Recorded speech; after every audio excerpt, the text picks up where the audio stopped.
Welcome to the Roy Morgan Weekly Update. Last week saw Prime Minister Anthony Albanese and Governor General David Hurley jet off to the United Kingdom for the state funeral of Queen Elizabeth II, and then return by midweek for the National Day of Mourning and a day of condolence motions for the Queen in Federal Parliament on Friday.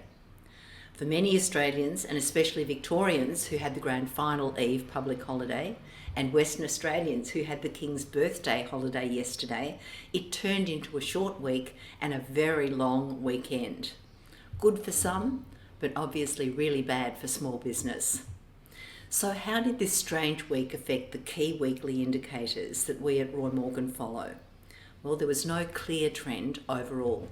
Support for the Labor government is unchanged on 54.5% on a two-party preferred basis, well ahead of the coalition on 45.5%. However, the improvement to government confidence that we saw last week was short-lived. This week, it's down 9 points to 107, returning to its level of 2 weeks ago before the Queen died. Now, the government confidence rating tracks whether people think the country's going in the right direction or the wrong direction. And we see now that 45.5% of Australians say the country's going in the right direction. That's down 5 percentage points.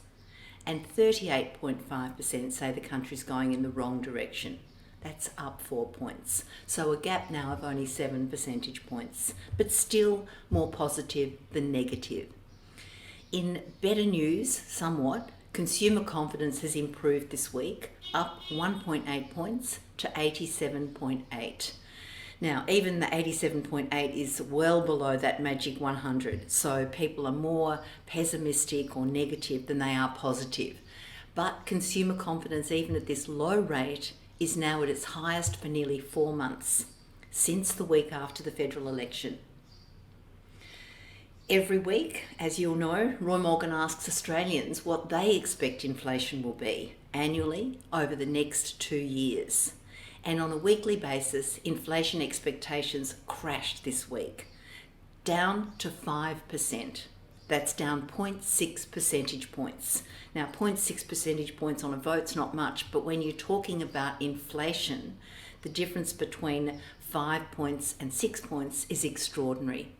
And this is in fact the lowest reading since mid-February 2022, before the Russian invasion of Ukraine and before the price of petrol started rocketing higher as a result.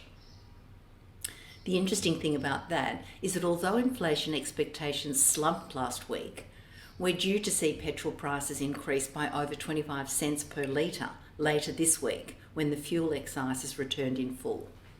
So this plunge that we saw in inflation expectations might prove short-lived. A look now at this chart of petrol prices and consumer confidence shows that up until July this year, consumer confidence was negatively correlated with petrol prices. That is, when petrol prices went up, consumer confidence went down. When petrol prices went down, consumer confidence went up. Sort of makes sense. But the link between these two was broken from mid-July, when petrol prices began to plunge, but consumer confidence failed to recover. Of course, that's when interest rate increases started to bite. And in recent weeks, petrol prices have been at their lowest since January, but consumer confidence is around 20 points lower than in January. This is clearly because of the impact of interest rate increases. Now, consumer confidence, we look at that for people who have a mortgage and those who don't, etc. We see consumer confidence for those with a mortgage and for those who own their own home has plunged since the start of the Reserve Bank cycle of interest rate increases that began in early May, after a higher than expected inflation reading. For those paying off their home, consumer confidence is down 16.3 points since late April.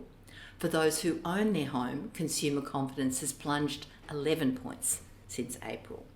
So there's two things happening here: the higher repayments for those people who have mortgages and the decline in house prices for homeowners. That means they still owe the same amount on a house that's worth less. In contrast, consumer confidence of renters is actually higher than it was before the interest rates began to rise. Although the figure can jump around somewhat on a week-by-week basis and is up significantly from last week, it's still improving rather than declining overall. And heading into next week, all eyes are on the Reserve Bank, which is expected to increase interest rates for a sixth month in a row next Tuesday, most likely by another 0.5%. Now, a special partnership between Roy Morgan and the Melbourne Institute at the University of Melbourne is examining the changing habits of Australians as we deal with challenges, including COVID-19, rising prices and rising interest rates on a daily basis.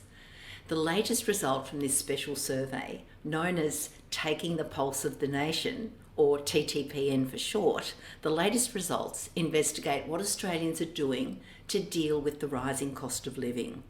So when people were asked what they've done to cope with the higher cost of living, the most prominent responses related to things like food and diet. Over half, 56% of Australians said they bought cheaper food options.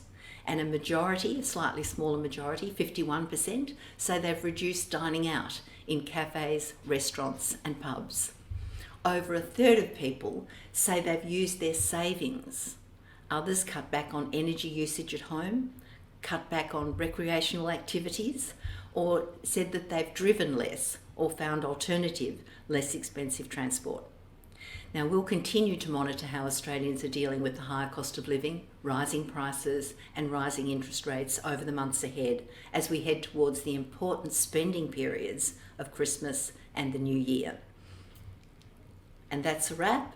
Subscribe to our Roy Morgan YouTube channel for all the latest political, economic and market research data and insights. Thank you again for listening, and I look forward to joining you again next week when we'll have the latest data on consumer confidence, inflation expectations, and once again, voting intentions. Take care. See you next week.